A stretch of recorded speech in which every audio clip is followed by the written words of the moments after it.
Bonjour, je m'appelle Claude Desbordes, je suis directeur associé du cabinet Amplitude à Paris. Je passe ma vie à travailler sur la performance des organisations, petites ou grandes, un petit peu partout en France, en Europe et dans le monde. Ce qui me passionne, c'est comment faire pour que les personnes soient bien dans les entreprises, pour qu'elles puissent donner le meilleur d'elles-mêmes.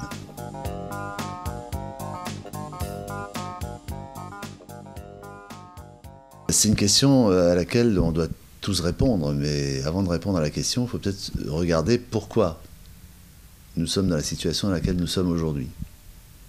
Et quand vous y regardez de près, vous apercevez qu'un certain Théodore Monod avait raison quand il disait que, à force d'avoir mis le plus avant le mieux, l'avoir avant l'être, nous avons fait des hommes vides aux mains pleines.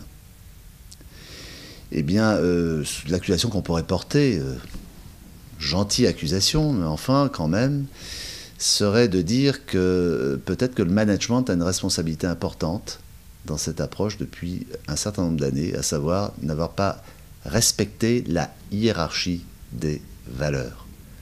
Parce que si vous y regardez de près, revenez en septembre 2008, début de la crise financière, eh bien, c'est le résultat de cela.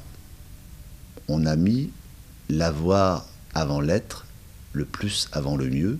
Puis vous remontez encore un petit peu plus, eh bien, vous allez retrouver l'agriculture intensive, vous allez retrouver le stress qui a été mis pour produire plus, davantage, etc., etc. Et puis, on en a souvent oublié le mieux.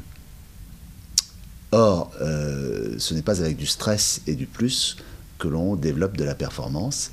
J'ai envie de vous dire que pour traverser les crises, il faut tout d'abord être capable, et les managers ont cette responsabilité, être capable d'installer de la sécurité.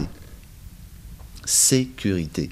Alors c'est un mot qui, bien entendu, peut s'appliquer à tout un tas de domaines, mais sur le management, évidemment que c'est la première des qualités d'un manager, c'est-à-dire sécuriser ses troupes.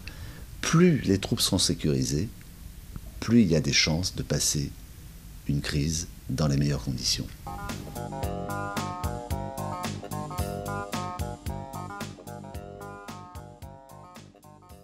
Être clair, par exemple, sur à la fois les orientations, à la fois la route que l'on va prendre, être clair dans ses délégations, être clair dans être prévisible dans ses modes de management. Être capable de déléguer dans des conditions extrêmement précises. Bref, précision, sécurité vont de pair. Plus on est précis, plus la sécurité psychologique s'installe, plus on a des chances de passer les difficultés, les turbulences avec succès.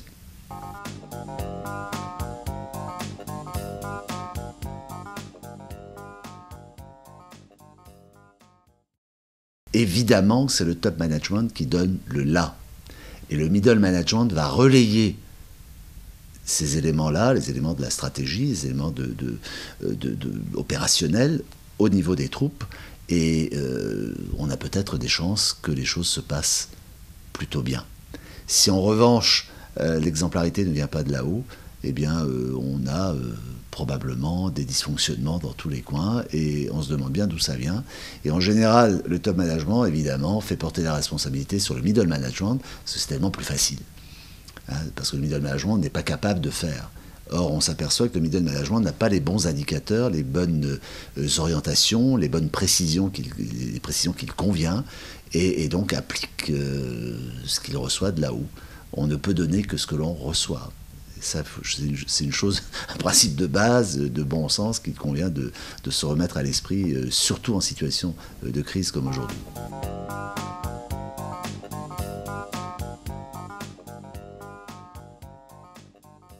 Il y a un moment donné où la fonction RH doit être prioritaire. Et c'est le cas aujourd'hui.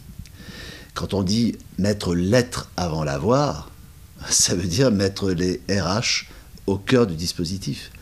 Et donc, en toute situation,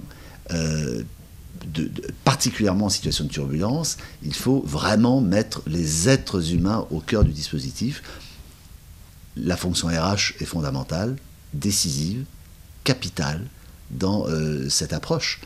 Si on considère que l'avoir est plus important que l'être, eh bien on mettra l'industrie, la finance, le commerce avant les RH.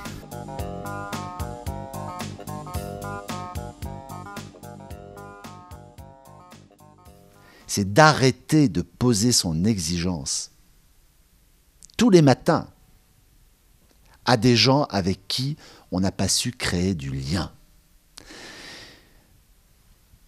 On dit beaucoup qu'aujourd'hui, on communique beaucoup, il y a plein d'outils de communication, etc. C'est vrai. Les gens sont très connectés et les managers sont très connectés à leurs troupes, à leurs équipes, à leurs collaborateurs. Et je m'aperçois qu'ils sont connectés, mais ils ne sont pas très souvent reliés. Ce qui veut dire qu'ils ne créent pas cette sécurité psychologique qui fait que les gens ont envie de suivre l'exigence du manager derrière. Pour résumer, en tant que collaborateur, je n'ai envie de suivre, et vous aussi certainement, et qui que ce soit sur la planète, on a envie de suivre que quelqu'un qui a su créer du lien avec nous et quelqu'un qui s'est posé une exigence claire. Le reste, c'est pas de la littérature, mais je dirais que si on a compris ça, on a compris 80% de ce qui fait la performance d'un manager.